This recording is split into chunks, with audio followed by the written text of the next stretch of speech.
Hello everyone, welcome to our channel. ఈరోజు కథ మన్నించవా ఓ చెలి. డాక్టర్ యశ్వంత్ని చెక్ చేసి టెంపరేచర్ తగ్గడానికి ఇంజెక్షన్ వేసి కొన్ని టాబ్లెట్స్ ఇచ్చి తగిన జాగ్రత్తలు చెప్పి వెళ్ళిపోతాడు. అతను వెళ్ళాక యశ్వంత్ పక్కన కూర్చొని అతని తల నిమురుతూ నుదుటిపై ముద్దు పెట్టి, మీకు త్వరగా జ్వరం తగ్గుతుంది యశ్వంత్ గారు. జ్వరం తగ్గాక ఒకసారి ప్యారిస్ వెళ్దురులేండి. ప్రస్తుతం మీకు జ్వరం తగ్గాలి అంటూ అతన్ని జాగ్రత్తగా చూసుకుంటుంది. సాయంత్రానికి యశ్వంత్ కళ్ళు తెరుస్తాడు.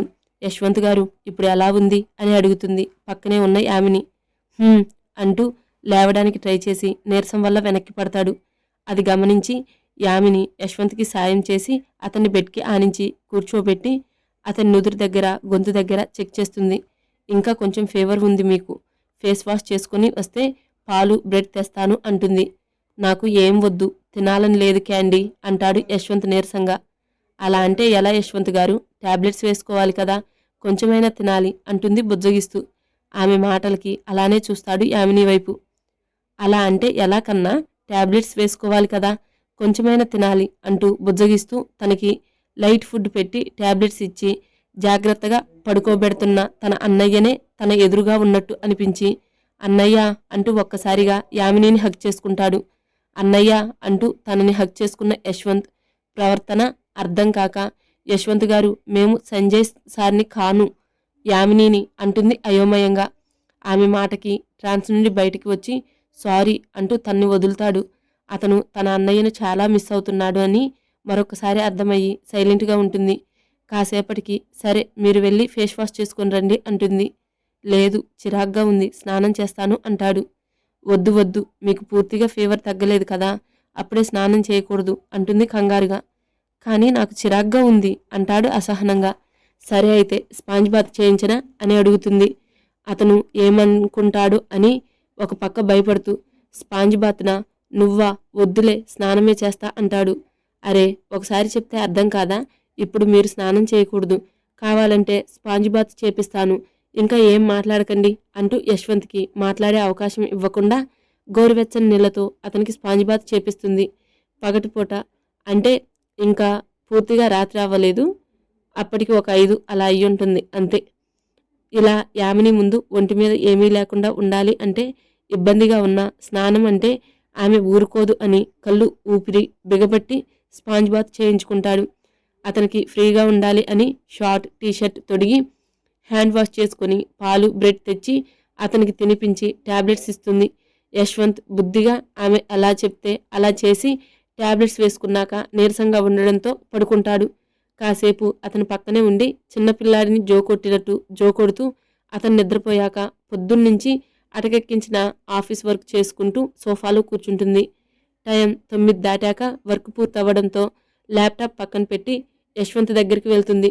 ఫీవర్ పూర్తిగా తగ్గి చెమటలు కూడా పట్టడంతో హమ్మయ్యా అనుకొని అతని కోసం లైట్ ఫుడ్ వండడానికి కిచెన్లోకి వెళ్తుంది. ఫ్రిడ్జ్లో ఉన్న ఇడ్లీ బ్యాటర్ తీసి దాన్ని ఇడ్లీ పాత్రలో వేసి గ్యాస్పై పెడుతుంది. ఎక్కువ కారం లేకుండా పల్లీ చట్నీ మిక్సీకి వేసి తన కోసం కాఫీ చేసుకుని కప్ పట్టుకొని హాల్లోకి వెళ్ళి నిదానంగా కాఫీ సిప్ చేస్తూ అలసటను మరుస్తుంది యామిని. ఇడ్లీ అయ్యాక హాట్ ప్యాక్లో వేసి తను ఫ్రెష్ అయ్యి వచ్చి యశ్వంత్ని లేపుతుంది. అతను లేచాక ఇడ్లీ పెట్టి ట్యాబ్లెట్స్ ఇచ్చి తను కూడా కాస్త తింటుంది. పొద్దుటి నుంచి మరిచిన ఆకలి ఇప్పుడు గుర్తుకు రావడంతో ప్లేట్ని ఇంకా సింక్లో వేసి కిచెన్ అంతా క్లీన్ చేసి లైట్స్ ఆఫ్ చేసి బెడ్రూమ్లోకి వస్తుంది యామిని. తను వచ్చే వరకు కూడా యశ్వంత్ మేల్కొని ఉంటాడు. మెయిన్ లైట్ ఆఫ్ చేసి బెడ్ లైట్ ఆన్ చేసి అతని పక్కన వచ్చి కూర్చుంటుంది. తన పక్కన కూర్చున్న యామిని భుజం మీదకి తల పెట్టుకొని రేపు ప్యారిస్ వెళ్తున్నాను క్యాండీ అంటాడు. ఇద్దరు 24 గంటలు కలిసే ఉండడంతో ఇద్దరి మధ్య చాలానే చనువు బాగానే ఏర్పడింది. ఇంకో 2 రోజులు ఆగి వెళ్ళండి యశ్వంత్ గారు, ఇప్పుడు ఫీవర్ వచ్చింది, ఇప్పుడే కదా తగ్గింది, అప్పుడే అంత దూరం జర్నీ అంటే ఇబ్బంది పడతారు అంటుంది. అతను ప్యారిస్ వెళ్తే కనీసం 10 రోజులు అయినా ఇండియా రాడు అని తనకు తెలుసు. అంతవరకు అతన్ని చూడకుండా ఉండటం అంటే చాలా కష్టమే ఆమెకు. లేదు క్యాండీ, అన్నయ్య చాలా గుర్తుకు వస్తున్నాడు, ఖచ్చితంగా వెళ్ళాలి, టికెట్స్ కూడా బుక్ చేసుకున్నాను అంటాడు. ఇంకా తన మాట వినడు అని అర్థమయ్యి సరే జాగ్రత్తగా వెళ్ళండి యశ్వంత్ గారు, టాబ్లెట్స్ తీసుకువెళ్ళండి, ఫీవర్ వస్తే వేసుకోండి అంటూ అతను ఏం తినాలి, ఎప్పుడు ఏ టాబ్లెట్స్ వేసుకోవాలి అని అన్ని జాగ్రత్తలు చెప్తుంది. ఆమె చెప్తున్న జాగ్రత్తలు అతనికి జోలపాటలా అనిపించి అలాగే నిద్రపోతాడు. మళ్ళీ యశ్వంత్ నుంచి బదులు రాక అతని వైపు చూస్తే నిద్రపోతూ కనిపించడంతో చిన్నగా నవ్వి అతనిని సరిగ్గా పడుకోబెడుతుంది. తను కూడా అతని పక్కన అతని వైపుకు తిరిగి పడుకొని తన్నే చూస్తూ ఉంటుంది. మీరు 10 రోజులు నాకు దూరంగా ఉంటారు అని తెలిస్తేనే ఇంత దిగులుగా బాధగా ఉంది. రేపు మన అగ్రిమెంట్ అయ్యాక అయినా, లేకుంటే అనుకోని పరిస్థితుల్లో నాకు శాశ్వతంగా దూరంగా అయితే సిచ్యువేషన్ వస్తే ఎలా తట్టుకోవాలి అని ఇప్పటి నుంచే భయం పట్టుకుంది యశ్వంత్ గారు. ప్లీజ్ ఏ సిచ్యువేషన్ అయినా నన్ను మాత్రం వదిలిపెట్టకుండా మీతోనే ఉండనివ్వండి యశ్వంత్ గారు అని బుగ్గల మీదకి జారిన కన్నీళ్లను తుడుచుకొని నిద్రపోవడానికి చూస్తుంది. అలా ఎప్పటికో నిద్రపోతుంది. అన్నీ మనం అనుకున్నట్టే జరగాలి అంటే ఎలా యామిని పాప? ఏమైనా జరగొచ్చు. ముందే ప్రిపేర్ అవ్వు. తెల్లవారుజామున మెలకువ వచ్చి కళ్ళు తెరిచిన ఆమెనికి తన ఎదురుగా అద్దంలో చూసుకుంటూ రెడీ అవుతున్న యశ్వంత్ కనపడగానే టక్కును లేచి బెడ్ దిగి అతని దగ్గరికి వెళ్తుంది. యశ్వంత్ గారు, మీరు అప్పుడే లేచి రెడీ అయ్యారా అంటుంది ఆశ్చర్యంగా. హా, ఇందాకే లేచాను అంటాడు యశ్వంత్. యశ్వంత్ గారు, తలస్నానం చేశారా మీరు? బుద్ధుందా అసలు? మీకు నిన్ననే కదా జ్వరం తగ్గింది, అప్పుడే తలస్నానం చేశారా? అది కూడా బయట ఇంత చల్లగా ఉంది అని తెలిసి కూడా అని అతని మీదకి గయ్యమని పోతుంది. స్టాప్ ఇట్ క్యాండీ, నాకు ఫ్లైట్కి టైం అవుతుంది, నేను వెళ్ళాలి, మా అన్నయ్య దగ్గరికి వెళ్తున్నాను అన్న ఎగ్జైట్మెంట్తో ఫీవర్ విషయం మర్చిపోయి హెడ్ బాత్ చేశాను. దానికి ఎందుకు ఇంత క్లాస్ తీసుకుంటున్నావు అని విసుగ్గా అంటూ, ఓకే బాయ్, నేను ఎయిర్పోర్ట్కి వెళ్తున్నాను, ఆఫీస్ జాగ్రత్త, ఏదైనా డౌట్ ఉంటే కాల్ చేయి అంటాడు తన బ్యాగ్, పాస్పోర్ట్ అన్నీ తీసుకొని రూమ్ దాటుతూ. అదేంటి, నేను కూడా వస్తాను ఎయిర్పోర్ట్కి అంటుంది. వద్దు క్యాండీ, డ్రైవర్ ఉన్నాడు, నేను వెళ్ళాలి, నువ్వు వచ్చే వరకు ఉంటే నాకు లేట్ అవుతుంది అంటూ ఇంకో మాటకు అవకాశం ఇవ్వకుండా వెళ్ళిపోతాడు.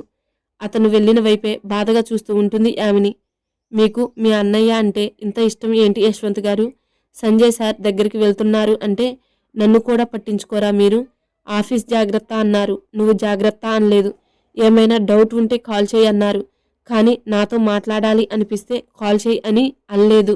మనం రిలేషన్ స్టార్ట్ అయ్యి ఇప్పటికీ 2 నెలలు దాటింది. అయినా మీకు నా మీద కొంచెం కూడా ఇష్టం కలగలేదా? లేక నేనే మీ పట్ల నా ప్రేమని సరిగ్గా చూపించట్లేదా అని బాధపడుతూ చాలాసేపు హాల్లోనే ఉండిపోతుంది.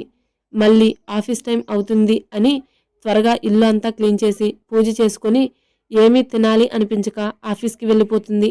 తను ప్యారిస్ వస్తున్నట్టు సంజయ్కి కూడా చెప్పకుండానే ఫ్లైట్లో ప్యారిస్కి ప్రయాణమయ్యాడు యశ్వంత్. అక్కడికి వెళ్ళేసరికి సాయంత్రం అవ్వడంతో ఎయిర్పోర్ట్ నుంచి బయటికి రాగానే సంజయ్ ఉంటున్న ఇంటికి స్టార్ట్ అవుతాడు. సంజయ్ ఎక్కడ ఉంటున్నాడు అనే అడ్రస్ అంతా ముందే వాళ్ళు కాల్ మాట్లాడుకున్నప్పుడే తెలుసుకొని ఉంటాడు యశ్వంత్. నేరుగా దేవి గారి మ్యాన్షన్ ముందు క్యాబ్ దిగి బ్యాగ్ భుజాన వేసుకుని ముందుకు కదులుతాడు. ఇండియాకి ప్యారిస్కి టైం డిఫరెన్స్ 5 గంటలని గూగుల్ తల్లి చెప్పింది. సో దాన్ని బట్టి ఇండియాలో నైట్ 11 అయితే ప్యారిస్లో సాయంత్రం 6 గంటలు అన్నమాట. ఏముందిలే, లెక్కలో తప్పుంటే తిట్టుకోబాకండి.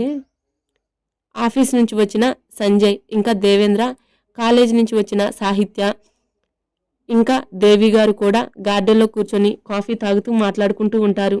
మిగతా వాళ్ళతో మాట్లాడుతూ ఏమరపాటుగా తల తిప్పిన సంజయ్కి బ్యాగ్ని భుజాన వేసుకుని తన వైపే బెంగగా చూస్తూ కనిపిస్తాడు యశ్వంత్. కన్నా అని మెల్లగా అనుకుంటూ అలానే చూస్తూ ఉంటాడు సంజయ్. తను ఎంత పిలిచినా రెస్పాండ్ అవ్వకుండా ఉన్న సంజయ్ని సంజు అంటూ అతని వైపు తల తిప్పి పిలుస్తుంది. అతను పక్కకి చూస్తూ కనిపించడంతో అటువైపు చూసిన సంహితకి కనిపిస్తాడు యశ్వంత్. యష్ అంటూ గట్టిగా అరుస్తుంది సంహిత. ఆమె అరుపుకి ఆమె వైపు చూస్తూ, నీకు కూడా కన్నా కనిపిస్తున్నాడా అని ఆశ్చర్యంగా. హా అంటూ లేచి నిలబడుతుంది. అంటే కన్నా నిజంగానే వచ్చాడా, నేను భ్రమపడలేదా అని అనుకుంటూ యశ్వంత్ వైపు పరిగెత్తుతాడు ఫాస్ట్గా. తన అన్నయ్య తన వైపే పరుగును రావడం చూసి అన్నయ్య అంటూ తను కూడా పరిగెడుతూ వెళ్ళి సంజయ్ మీదకి ఎక్కేస్తాడు. చిన్నపిల్లాడిలా కళ్ళు వర్షిస్తున్నా పట్టించుకోడు. కన్నా అని సంతోషంగా అతన్ని పట్టుకొని తను కూడా కన్నీళ్లు పెట్టుకుంటాడు. ఇప్పటి వరకు వాళ్ళని చూసిన సంజయ్కి ఇప్పుడు చూస్తున్న సంజయ్కి డిఫరెన్స్ తెలుస్తుంటే, ఎవరు సంహి ఆ అబ్బాయి, సంజయ్ ఎందుకు అంత ఎమోషనల్ అవుతున్నాడు అంటారు దేవి గారు అయోమయంగా. సంజు వాళ్ళ తమ్ముడు యశ్వంత్ అత్తయ్య, మీకు చెప్పాను కదా సంజుకి యష్ అంటే ప్రాణం అని. ఇన్ని రోజులు ఎప్పుడు ఒకరిని విడిచి ఒకరు లేరు అందుకే ఇప్పుడు ఇద్దరు ఎదురుపడగానే ఎమోషనల్ అవుతున్నారు అంటుంది నవ్వుతూ. చూస్తూనే తెలుస్తుంది ఒకరికి ఒకరు ప్రాణం అని అంటారు దేవాగారు. అవును దేవా, ఇద్దరు రామలక్ష్మణులకు ఏమాత్రం తీసిపోరు అన్నట్టు ఉన్నారు చూస్తుంటే అంటారు దేవి గారు కూడా నవ్వుతూ. కాసేపటికి కుదుట పడ్డ ఇద్దరు ఎదురెదురుగా నిలబడతారు. కన్నా, ఈ సడన్ సర్ప్రైజ్ ఏంటి అని అడుగుతాడు సంజయ్ ఆనందంగా. నిన్ను చూడాలి అనిపించింది అన్నయ్య, అందుకే ఇక ఏమీ ఆలోచించకుండా వచ్చేశాను అంటాడు మళ్ళీ అతన్ని హత్తుకుంటూ. అప్పటి వరకు గమనించడు, కాని మళ్ళీ తనను హత్తుకున్న యశ్వంత్ ఒళ్ళు వేడిగా తగలడంతో కన్నా ఫీవర్ వచ్చిందా ఏంటి, ఒళ్ళు ఇంత వేడిగా ఉంది అంటాడు కంగారుగా. జ్వరం తగ్గి కనీసం 2 రోజులు కూడా అవ్వకముందే చలికి తలస్నానం చేయడం, ఇంకా అంతసేపు జర్నీ చేయడం వల్ల మళ్ళీ ఫీవర్ స్టార్ట్ అవుతుంది యశ్వంత్కి. అదేం లేదు అన్నయ్య, జర్నీ వల్ల అలా ఉన్నాను అంతే అంటాడు తడబడుతూ. అతని తడబాటు ఎందుకో అనుమానంగా అనిపిస్తుంటే, నిజం చెప్పు కన్నా, నా మీద బెంగతో ఏమైనా జ్వరం తెచ్చుకున్నావా అని అడుగుతాడు కొంచెం గట్టిగా ప్లస్ బాధగా కూడా. యశ్వంత్ ఏమీ మాట్లాడకుండా సైలెంట్గా తలదించుకున్నాడు తన అన్నయ్య జరిగింది గెస్ చేయడంతో. ఇదేంటి సంజు, ఫేస్ సీరియస్గా ఉంది అని అనుకుంటూ ఇద్దరి దగ్గరికి వచ్చి, ఏమైంది సంజు, సీరియస్గా ఉన్నావు అంటుంది అయోమయంగా. ఆమె మాటలకి సమాధానం ఇవ్వకుండా, చెప్పు కన్నా అంటాడు మళ్ళీ. హా అంటూ నిలువుగా తల ఊపుతాడు. ఏంటి కన్నా ఇది, నా మీద బెంగతో ఫీవర్ వస్తే కూడా చెప్పవా, చెప్తే నేనే వచ్చేవాడిని కదా, ఎంతసేపు నువ్వు జర్నీ చేయడం అవసరమా అని అరుస్తాడు. ఏంటి యష్కి ఫీవర్నా అని అతని నుదుటిపై చేయి పెట్టి చూస్తుంది సంహి. సారీ అన్నయ్య అని క్యూట్గా మూతి ముడిచి చెప్తాడు. ఇలా ఫేస్ పెట్టి నన్ను మెల్ట్ చేయకు అని కసురుతాడు చిన్నగా. చాలే సంజు, ఫీవర్ వచ్చిన పిల్లాన్ని పట్టుకుని ఇలానే నిలబెట్టి మాట్లాడతావా అని సంజయ్ను అరుస్తూ, పద యష్ అంటూ అతన్ని లోపలికి తీసుకెళ్తుంది సంహిత. వాళ్ళ వెనకే ఫాస్ట్గా వెళ్తాడు సంజయ్ కూడా. అంతా చూసిన దేవాగారు, దేవి గారు యశ్వంత్కి ఫీవర్ అనగానే అయ్యో అనుకుంటూ వాళ్ళ వెనకే వెళ్తారు వీళ్ళు కూడా. ఈ టైంకి యశ్వంత్ గారు ఫ్లైట్ దిగి ఉంటారు కదా, అయినా రీచ్ అయినట్టు ఒక్క కాల్ కానీ మెసేజ్ కానీ చేయలేదు ఏంటి అని టెన్షన్ పడుతూ, ఒకవేళ జర్నీ చేసి మళ్ళీ ఫీవర్ తెచ్చుకున్నాడా ఏంటని ఇంకా ఎక్కువ కంగారు పడుతూ యశ్వంత్కి కాల్ చేస్తూ ఉంటుంది. ఎన్నిసార్లు కాల్ చేసినా మెసేజ్ చేసినా అతని నుంచి రాని రిప్లైకి అతనికి ఏమైందో అని టెన్షన్తో ఇంకా బాధతో అతని గురించే ఆలోచిస్తూ నైట్ కూడా ఏమీ తినకుండా సక్సెస్ఫుల్గా ఆ రోజంతా ఏమీ తినకుండా అతని గురించే ఆలోచిస్తూ నిద్రకు దూరమవుతుంది మినీ పాప. డాక్టర్ వచ్చి యశ్వంత్ని చెక్ చేసి వెళ్ళాక అతని పక్కనే కూర్చొని తల నిమురుతూ, సారీ కన్నా, ఆఫీస్ పని మీద తప్పక నీకు దూరంగా ఉన్నాను, కానీ నువ్వు ఇలా నా మీద బెంగతో ఫీవర్ తెచ్చుకున్నావు అనుకోలేదు కన్నా అంటాడు సంజయ్. అయ్యో, ఇందులో నువ్వు సారీ చెప్పడానికి ఏముంది అన్నయ్య, నాకే నిన్ను చూడక చాలా రోజులు అయ్యింది కదా, అందుకే బెంగగా ఉంది అంతే, నీతో ఒక 1 వీక్ గడిపేస్తే అంతా సెట్ అవుతుంది అంటాడు చిన్నగా నవ్వుతూ. సరే, 1 వీక్ కాకుంటే 2 వీక్స్ ఉండు, నేను కూడా త్వరగా వర్క్ కంప్లీట్ చేస్తా, నిదానంగానే నీ వర్క్ కంప్లీట్ చేసుకో అన్నయ్య, త్వరగా కంప్లీట్ చేయాలి అని స్ట్రెస్ తీసుకోకు అంటూ నాకు నిద్ర వస్తుంది, పడుకుంటా, జోకొట్టు అంటూ సంజయ్ వడిలో తల పెట్టుకుంటాడు. ప్రేమగా యశ్వంత్ తల నిమురుతూ జోకొడతాడు సంజయ్. వేరే వాళ్లతో మాకు పని లేదు అంటూ వాళ్ళ లోకంలో వాళ్ళు ఉన్న సంజయ్ యశ్వంత్ను చూస్తూ దేవి ఇంకా దేవాగార్లను బయటకు తీసుకువెళ్తుంది సంహిత. ఇలా ఉన్నారేంటి ఇద్దరు అని ఆశ్చర్యంగా అడుగుతారు దేవాగారు. వాళ్ళు అంతే మావయ్య, ఎవరితో పని లేకుండా వాళ్ళ లోకంలో వాళ్ళు సంతోషంగా బతికేస్తారు అంటుంది చిన్నగా నవ్వుతూ. నీకు కాకుండా తన తమ్ముడికి ఎక్కువ ఇంపార్టెన్స్ ఇస్తున్నాడు అని నువ్వెప్పుడూ ఫీల్ అవ్వలేదా అని దేవి గారు అడుగుతారు. నాకు తనలో నచ్చిందే యశ్వంత్ పట్ల తను చూపించే కేరింగ్, దాన్ని చూసే తనకి పడిపోయే అత్తయ్య ఈ కాలంలో తోడబుట్టిన వాళ్ళని ఆస్తుల కోసం హత్యలు చేస్తున్నారు అని ఎన్ని చూడటం లేదు, అలాంటిది సొంత తమ్ముడు కాకపోయినా అంతకంటే ఎక్కువ ప్రేమగా ప్రాణంగా చూసుకుంటున్నాడు అంటుంది సంహిత. సొంత తమ్ముడు కాదా అని ఆశ్చర్యంగా అడుగుతారు ఇద్దరు. హా, ఇద్దరు ఒకే ఆశ్రమంలో పెరిగారు. యశ్వంత్ వాళ్ళ అమ్మగారు అక్కడే ఆశ్రమంలో పనిచేసేదంట. ఆమెను ప్రేమ పేరుతో ఎవరో మోసం చేస్తే ఎక్కడికి వెళ్లాలో తెలియక ఆశ్రమంలోనే ఉంటూ పనిచేసేదంట. డెలివరీ టైంలో యశ్వంతుని కని ఆమె చనిపోయారు. అప్పటికే ఆ ఆశ్రమంలో ఉన్న సంజయ్ చిన్నపిల్లాడు అయినా యశ్వంత్ని జాగ్రత్తగా సొంత తమ్ముడిలా చూసుకోవడం స్టార్ట్ చేశాడు. ఎవ్వరూ లేని తనకు యశ్వంత్ ప్రాణంగా మారితే ఊహ తెలిసినప్పటి నుండి సంజయ్నే తన ప్రపంచం చేసుకున్నాడు యశ్వంత్. ఇద్దరూ కూడా స్టడీస్లో ముందు ఉండేవారు. 18 సంవత్సరాలు వచ్చాక యశ్వంత్ని తీసుకొని సపరేట్గా రూమ్ తీసుకొని వాళ్ళ స్టడీస్ కంటిన్యూ చేశారు. సంజయ్ ఇంకా యశ్వంత్ మధ్య 5 ఇయర్స్ గ్యాప్ గమనించగలరు. తను స్టడీస్ కంటిన్యూ చేస్తూనే ప్రోగ్రామింగ్ నేర్చుకుంటూ కొన్ని సాఫ్ట్వేర్ డెవలప్ చేసి పెద్ద పెద్ద కంపెనీలకి డెమో ఇచ్చేవాడు. చాలామంది తన్ని తొక్కేయడానికి చూసినా లాస్ట్కి మాత్రం తనకంటూ ఒక ఐడెంటిటీ ఏర్పరచుకొని స్టార్టప్ కంపెనీ స్టార్ట్ చేసి ఇంతవరకు వచ్చాడు అత్తయ్య. అందుకే తను అన్న, తన కేరింగ్ అన్నా, తను కష్టపడే తత్వం అన్నా నాకు చాలా ఇష్టం అత్తయ్య అంటుంది సంహిత. సంజయ్ గురించి చెప్తుంటే ఇద్దరు ఒక ట్రాన్స్లో వెళ్ళినట్టు వింటున్నారు. సంహిత చెప్పడం అయిపోయాక ఈ లోకంలోకి వస్తారు. ఇంతలో సంజయ్ రావడంతో సంహిత అతని దగ్గరికి వెళ్తుంది. దేవగారు మాత్రం సంజయ్ని చూస్తూ ఉంటారు. యశ్వంత్ ఆలోచనలతో ఎప్పుడో పడుకున్న యామిని మెలకు వచ్చి లేచి పక్కన చూస్తే యశ్వంత్ కనిపించక సాడ్గా ఫీల్ అవుతుంది. రోజు లేవగానే మిమ్మల్ని చూడడం అలవాటు అయిపోయింది యశ్వంత్ గారు అని అనుకుంటూ ముభావంగానే ఫ్రెష్ అయ్యి ఇల్లు క్లీన్ చేసుకుని పూజ చేసి యశ్వంత్ గారికి ఫీవర్ తగ్గేలా చూడు స్వామి అని కోరుకొని ఆకలి వేసిన పక్కన యశ్వంత్ లేక తినాలి అనిపించదు. కానీ ఆఫీస్లో వర్క్ చేయాలి కాబట్టి ఏదో కొంచెం తిని ఆఫీస్కి స్టార్ట్ అవుతుంది. రోజు లేవడం, ఆఫీస్కి వెళ్ళడం, ఇంటికి వచ్చి యశ్వంత్ ఆలోచనల్లో రోజులు ముగించడం, ఇదే దినచర్య అయిపోయింది యామినికి. ఇక్కడ యశ్వంత్కి ఫీవర్ తగ్గాక తన అన్నయ్యతో టైం స్పెండ్ చేస్తున్నాడు హ్యాపీగా. అసలు యామిని ఆలోచనలు లేకుండానే రోజులు గడిపేస్తున్నాడు. వీకెండ్ అవ్వడంతో కొంచెం లేటుగా నిద్రలేచిన మినీ పాప ఎప్పటిలానే యశ్వంత్ గురించి ఆలోచిస్తూ తన ఫోన్ చూసుకుంటుంది.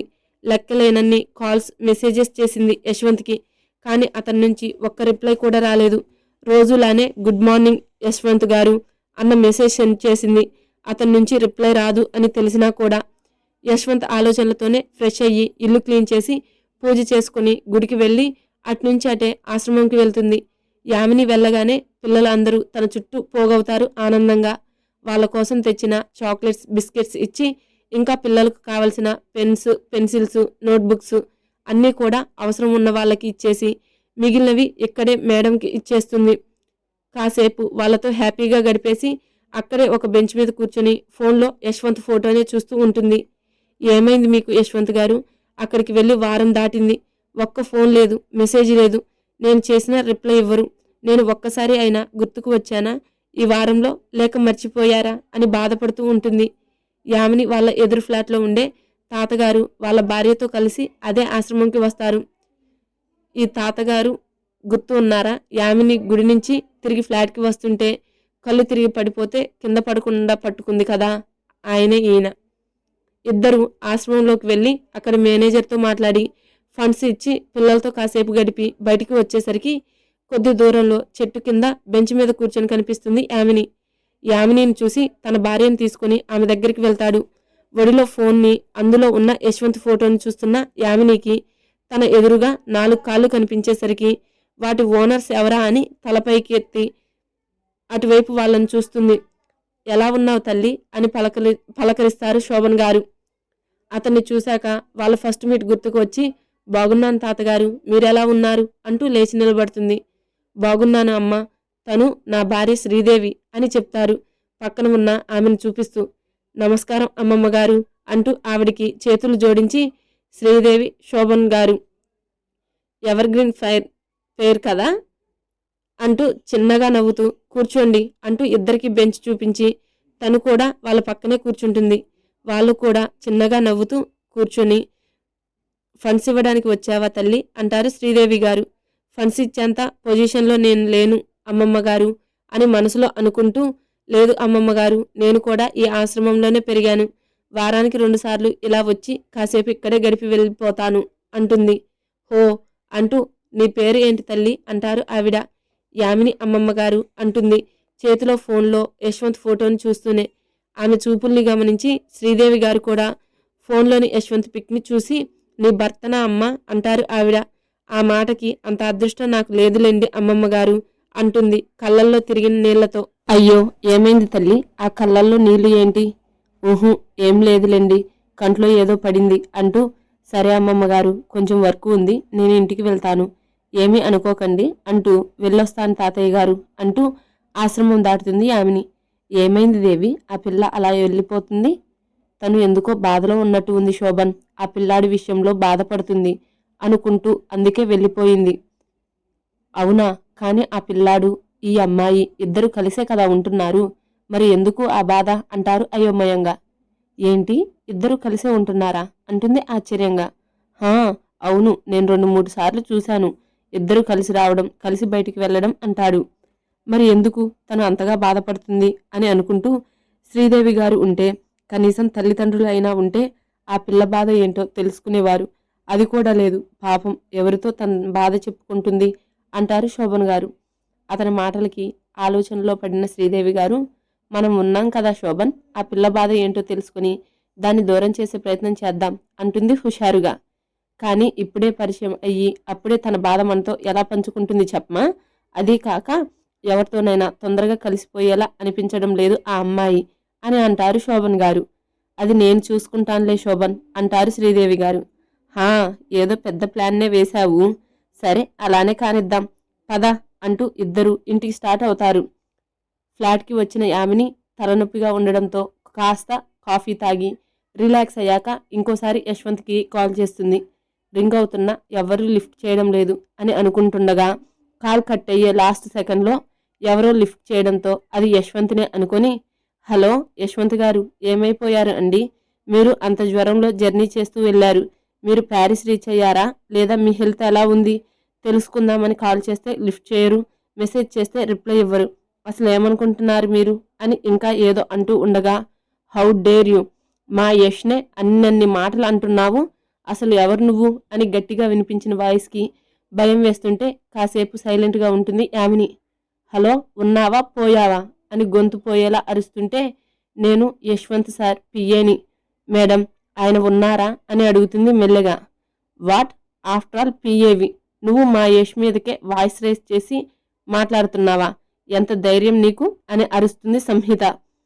మేడం అది అంటూ ఏదో చెప్పబోయే లోపుగా, వదిన ఎవరు ఫోన్లో అంత గట్టిగా అరుస్తున్నావు అంటూ యశ్వంత్ వాయిస్ వినిపిస్తుంది. దాదాపు వారం తర్వాత వినిపిస్తున్న యశ్వంత్ వాయిస్ వినిపించడంతో అతని మీద బెంగతో సౌండ్ రాకుండా ఏడుస్తుంది. ఎవరో నీ పియ్య అంట, నీ కింద పనిచేసే దానికి నీ మీదే వాయిస్ రైజ్ చేసే హక్కు ధైర్యం ఎలా వచ్చింది అంటుంది కోపంగా. అది వదినమ్మ అంటూ ఏం చెప్పాలో అర్థం కాక సైలెంట్గా ఉంటే, రిలేషన్లో ఉన్నావా తనతో అంటుంది అనుమానంగా. అవును అంటూ మెల్లగా తల ఊపుతాడు. అసహనంగా యశ్వంత్ వైపు చూసి మొబైల్ అతని చేతిలో విసురుగా పెట్టి ఏం మాట్లాడకుండా సైలెంట్గా వెళ్ళిపోతుంది సంహిత. ఆమె వెళ్ళాక ఫోన్ వైపు చూడకుండా చెవి దగ్గర పెట్టుకొని హలో అంటాడు, లైన్లో ఉన్నారో లేదో అని. హలో యశ్వంత్ గారు అంటుంది మెల్లిగా. అప్పటికే వాళ్ళ మాటలు వింటూ ఉన్న యామిని హలో క్యాండీ అంటాడు నెమ్మదిగా. హా, ఎలా ఉన్నారు యశ్వంత్ గారు, మీ హెల్త్ ఎలా ఉంది అంటుంది ఏడుపు వస్తుంటే ఆపుకుంటూ. హా, గుడ్, హెల్త్ కూడా బాగుంది, నువ్వెలా ఉన్నావు అంటాడు యశ్వంత్. హా, బాగున్నాను అంటుంది ఏడుపు ఆపుకోవడం వల్ల వస్తున్న ఎక్కిళ్లతో. ఓయ్ క్యాండీ, ఏమైంది ఏడుస్తున్నావు, ఆ సౌండ్ ఏంటి అంటాడు. ఏం లేదు యశ్వంత్ గారు అంటుంది ఏడుపు ఆపుకోవడానికి ప్రయత్నిస్తూ. ఒకవైపు ఏడుస్తూ ఏం లేదు అంటావేంటి, ఎందుకు ఏడుస్తున్నావు అంటాడు అయోమయంగా. మీరెందుకు నాకు నా కాల్స్ లిఫ్ట్ చేయట్లేదు, మెసేజ్కి రిప్లై కూడా ఇవ్వట్లేదు ఎందుకు అంటుంది కోపం బాధ కలగలిపి. అన్నయ్యతో ఉన్నా క్యాండీ, మొబైల్ అస్సలు ముట్టుకోవడం లేదు, అందుకే నీ కాల్స్ కానీ మెసేజెస్ కానీ చూడలేదు. అయినా ఆ మాత్రం దానికే ఏడుస్తారా ఎవరైనా అంటాడు. ఏమో ఏమో ఎవరి గురించో నాకెందుకు, నేను మాత్రం ఏడుస్తా అంటుంది చిరుకోపంగా. అదే ఎందుకు ఏడుస్తావు అంటాడు చిరునవ్వుతో ఆమె కోపం అర్థమయ్యి. ఎందుకు ఏంటి, ఐ లవ్ యూ కదా అందుకే ఏడుస్తున్నాను అంటుంది గట్టిగా ఇన్నోసెంట్గా. వారంకే ఇలా ఏడుస్తుంటే మన అగ్రిమెంట్ అయిపోతే అప్పుడు నువ్వు ఎవరో నేనెవరో కదా, మరి అప్పుడెలా ఉంటావు అంటాడు నార్మల్గా. అగ్రిమెంట్ అయిపోవడానికి ఇంకా టైం ఉంది కదా, అయినా ఎందుకు మీరు అప్పుడే గుర్తు చేసి నన్ను బాధ పెడతారు? ప్లీజ్ ఇంకోసారి అగ్రిమెంట్ గురించి గుర్తు చేయకండి యశ్వంత్ గారు, నాకు నచ్చదు అంటుంది కోపంగా. నిజాన్ని యాక్సెప్ట్ చేయాలి క్యాండీ, లేదంటే ఆ టైం వచ్చినప్పుడు ఆ నిజాన్ని భరించడం నీ వల్ల అవ్వదు అంటాడు యశ్వంత్ ఏదో ఆలోచిస్తూ. ఏమైంది యశ్వంత్ గారు, ఎందుకు ఇప్పుడు దాని గురించి మాట్లాడడం, ముందు మీరు ఎప్పుడు వస్తున్నారో చెప్పండి అంటుంది. ఎందుకో అతని మాటలు తెలియని గుబులు రేపుతుంది. అతన్ని చూడాలి అని, అతన్ని గట్టిగా హగ్ చేసుకోవాలి అని అనిపిస్తుంది. ఇంకో 4 days పడుతుంది, ఓకే బాయ్, అన్నయ్య పిలుస్తున్నాడు అంటూ కాల్ కట్ చేసి సంజయ్ దగ్గరికి వెళ్తాడు. ఏమైంది కన్నా, మీ వదిన అలా ఉంది అంటాడు. అది యామిని కాల్ చేసింది అన్నయ్య అంటూ జరిగింది చెప్పి అందుకే అలా ఉంది అంటాడు. హా అంటాడు. అంతకు మించి ఏం మాట్లాడాలో ఎలా రియాక్ట్ అవ్వాలో తెలియక. సరే పద, తన్ని నార్మల్ చేయాలి, లేకుంటే రోజంతా డల్గానే ఉంటుంది అంటాడు. సరే పద అన్నయ్య అంటూ ఇద్దరు సంహిత దగ్గరికి వెళ్ళి ఇద్దరు ఆపసోపాలు పడి నార్మల్ చేస్తారు ఆమెని. ఎందుకు యశ్వంత్ గారు ఎప్పుడు అగ్రిమెంట్ అంటూ దాన్ని గుర్తు చేసి బాధపడతారు అని ఒక పక్క బాధపడుతూ ఉన్న 4 రోజుల్లో యశ్వంత్ వస్తున్నాడు అని తెలిసి సంతోషంగా ఉంటే రూమ్లోకి వెళ్ళి బెడ్ పక్కన టేబుల్ మీద ఉన్న యశ్వంత్ ఫోటో తీసుకొని అతని ఫోటోతో ముచ్చట్లు ఆడడం స్టార్ట్ చేస్తుంది. ఆశ్రమం నుంచి వచ్చిన శోభన్, శ్రీదేవి గారు ఇద్దరు కూడా బ్రేక్ఫాస్ట్ చేసి యామిని బాధ ఏంటో ఎలా తెలుసుకోవాలి అని కాసేపు చర్చలు, సమావేశాలు, మధ్యలో వాదోపవాదాలు అన్నీ చేసి చివరికి శ్రీదేవి గారి నిర్ణయంనే ఫైనల్ చేసి యామిని ఫ్లాట్కి స్టార్ట్ అవుతారు ఇద్దరు. శ్రీదేవి, శోభన్ గారు మినీ పాప ఫ్లాట్ ఎదురుగా నిలబడి కాలింగ్ బెల్ని ప్రెస్ చేస్తారు. యశ్వంత్ ఫోటోతో ముచ్చట్లు పెట్టిన మినీ పాప కాలింగ్ బెల్ సౌండ్కి డిస్టర్బ్ అయ్యి ఎవరు వచ్చారా అని వెళ్ళి డోర్ ఓపెన్ చేయగానే ఆది దంపతుల్లాగా ప్రశాంత వదనంతో దర్శనం ఇస్తారు శ్రీదేవి, శోభన్ గారు.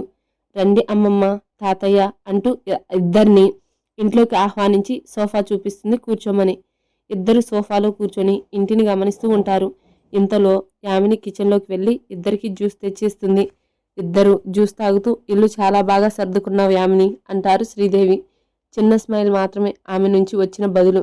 ఖాళీ గ్లాస్ పక్కన పెట్టి, యామిని నీతో ఎక్కువ చనువు తీసుకుంటున్నాను అని నువ్వు అనుకోకపోతే నీతో కొంచెం మాట్లాడాలి అని అంటారు శ్రీదేవి గారు. తను దేని గురించి అడుగుతుందో అర్థం కాక చెప్పండి అమ్మమ్మ గారు అంటుంది. పొద్దున ఆశ్రమంలో నీతో మాట్లాడుతున్నప్పుడు నువ్వెందుకో బాధపడుతున్నట్టు అనిపించింది. నీకు అభ్యంతరం లేకపోతే ఆ బాధను నాతో పంచుకోవచ్చు కదా తల్లి అని ప్రేమగా అడుగుతుంది శ్రీదేవి గారు. ఇంతవరకు తను మాట్లాడిన వాళ్ళు అందరూ ఏదో ఒక విధంగా తన్ని దూరం పెట్టి బాధ పెట్టిన వాళ్లే. కానీ నీ బాధ ఏంటో నాతో పంచుకో అని అడిగేవాళ్ళు ఎవ్వరూ లేరు.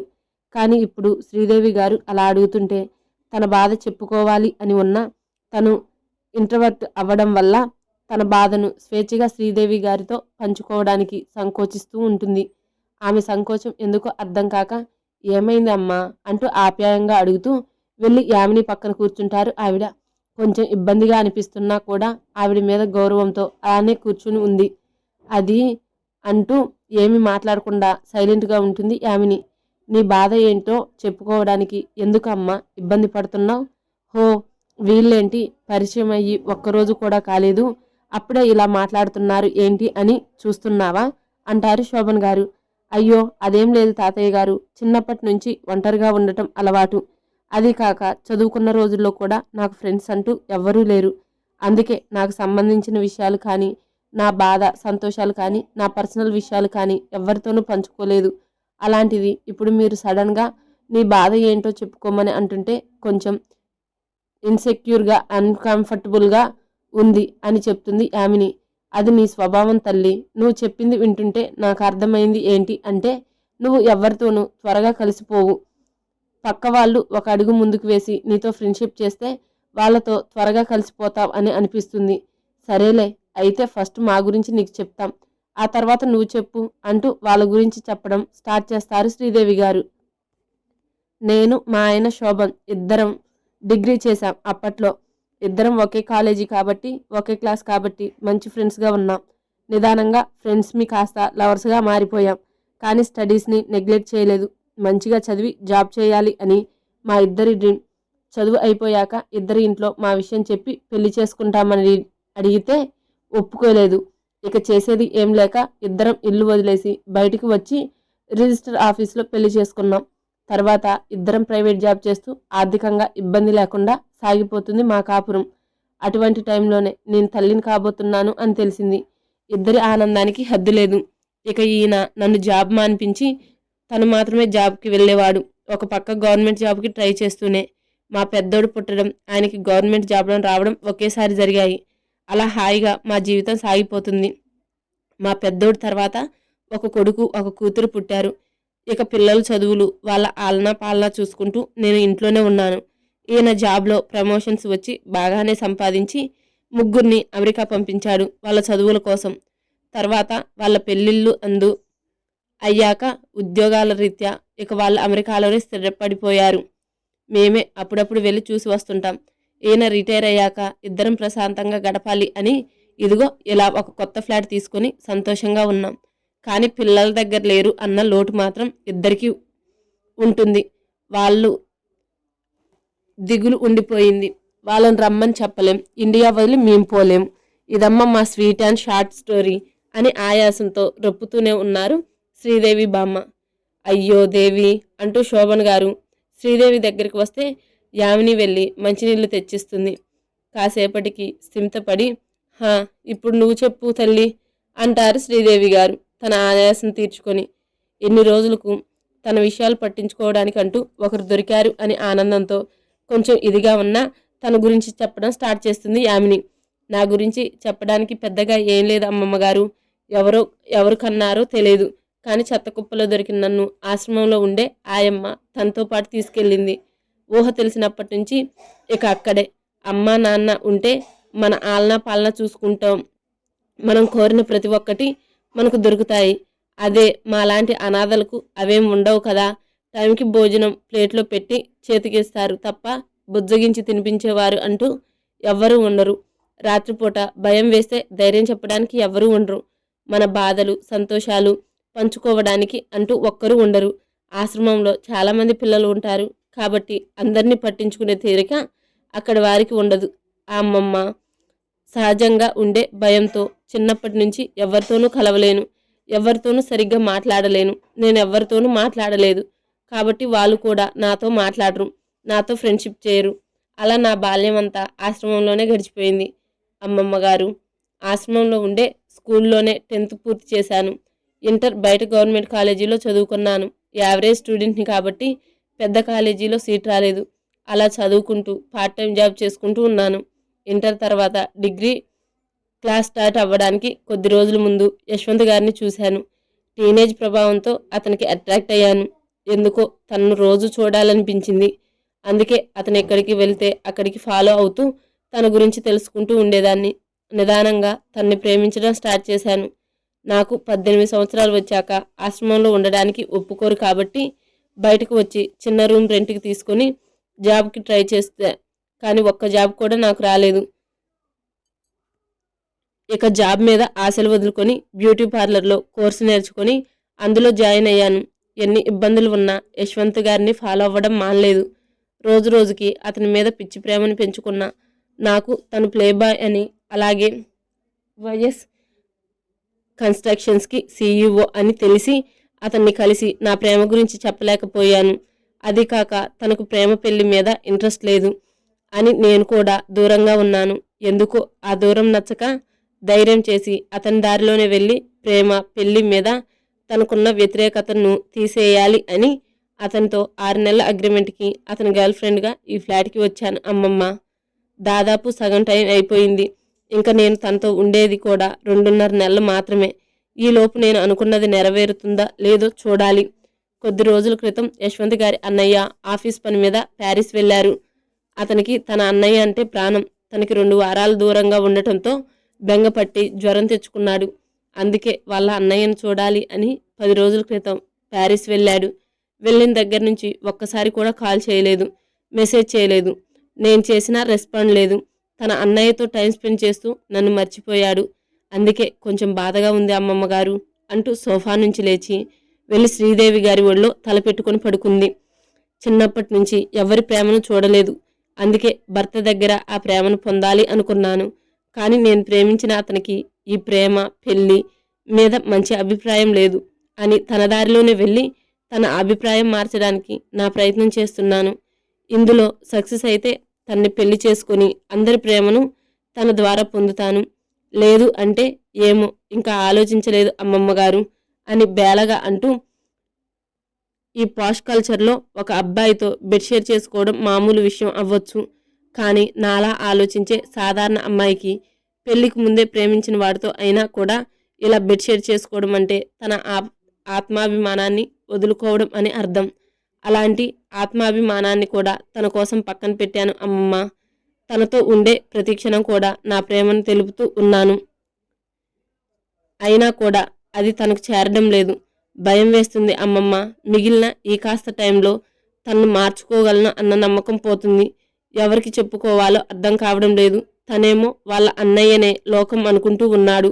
ఇప్పుడు ఏం చేయాలో కూడా అర్థం కావడం లేదు అంటూ తన మనస్సులో ఉన్న బాధను అంతా శ్రీదేవి గారికి చెప్తుంది యామిని. తను చెప్పింది అంతా విని, ఊరుకో యామిని, నీ బాధ అంతా నాకు అర్థమైంది. నువ్వు ఎంత ప్రేమ చూపించినా అది ఆ అబ్బాయికి చేరడం లేదు అని అనడం కంటే అది ఆ అబ్బాయి చూడాలి అనుకోవడం లేదు అనడం కరెక్ట్. ఎందుకంటే నువ్వు ప్రేమను కరెక్ట్గానే కన్వే చేస్తున్నావు, కానీ ఆ అబ్బాయి ఆ ప్రేమను గుర్తించడం లేదు అంతే అంటూ యామిని తల నిమురుతారు. పెళ్లికి ముందే నిన్ను నువ్వు ఆ అబ్బాయికి పూర్తిగా అర్పించుకున్నావు. సాధారణ అమ్మాయిగా అది అంత పెద్ద విషయమో నీకు నాకు తెలుసు, కానీ ఆ అబ్బాయికి మాత్రం అది చిన్న విషయం. తను నీ ప్రేమను గుర్తించడం లేదు. అది నువ్వు ఆ ప్రేమను చూపించడం మానకు. ఇంకా ఎలా నీ ప్రేమను తనకు పంచాలో ఆలోచించు. కానీ ఈసారి నువ్వు చూపించే ప్రేమ తన మనసుకు తగలాలి. అలా ఆలోచించు అని సలహా ఇచ్చి యామిని ఫేస్ని దోసిట్లోకి తీసుకొని, నీకు ఎవరూ లేరు అని బాధపడుకు తల్లి. ఈ అమ్మమ్మ తాతయ్య ఉన్నారు కదా, నీకు ఏ కష్టం వచ్చినా సమస్య వచ్చినా మా దగ్గరికి రా, మేము చూసుకుంటాము, సరేనా అని లాలనగా చెప్తారు శ్రీదేవి గారు. అవును తల్లి, మాకంటూ ఇక్కడ తోడుగా ఎవరు ఉన్నారు చెప్పు. నిన్ను చూస్తుంటే నా మనవరాలు గుర్తుకు వస్తుంది. ఇప్పటి నుంచి నీకెవ్వరూ తోడు ఉన్నా లేకున్నా మేమున్నాం అని గుర్తుంచుకో అని ప్రేమగా యామిని తల నిమురుతూ చెప్తారు శోభన్ గారు. ఇద్దరిని తడికళ్ళతో చూస్తూ సరే అంటుంది సంతోషంగా మాటలు రాక. సరే దేవి, అమ్మాయి పొద్దున్నుంచి ఏమైనా తిన్నదో లేదో, భోజనం టైం కూడా అయిపోతుంది, వెళ్ళి త్వరగా వంట చేయి, ఇవాళ ముగ్గురం కలిసి తిందాం అంటారు హుషారుగా. సరే అంటూ శ్రీదేవి గారు లేస్తుంటే, పర్లేదు అమ్మమ్మ, నేను మన ముగ్గురికి వంట చేస్తాను, ఇక్కడే తిందాం అని ఇద్దరిని ఒప్పించి కిచెన్లోకి వెళ్తుంది యామిని. మంచి అమ్మాయి కదా శోభన్, ఆ అమ్మాయి ఎవరో కానీ ఆ అబ్బాయి ఎవరో కానీ యామిని ప్రేమను ఓకే చేస్తే ఈ పిల్ల లోకాన్నే జయించినంత ఆనందంగా ఉంటుంది. పిచ్చి పిల్ల అని అంటారు శ్రీదేవి గారు. హా, త్వరలోనే నువ్వు అన్నట్టు జరగాలి దేవి. సరేలే, అమ్మాయికి సాయం చేయిపో, ఒక్కతే ఉంది అంటాడు. సరే అంటూ ఆవిడ కూడా కిచెన్లోకి వెళ్తారు. మరి యశ్వంత్ ఆ ప్రేమను చూడగలుగుతాడా లేదా తెలుసుకోవాలనుకుంటే నెక్స్ట్ ఎపిసోడ్ చూడాల్సిందే. Please subscribe to my channel. Thank you.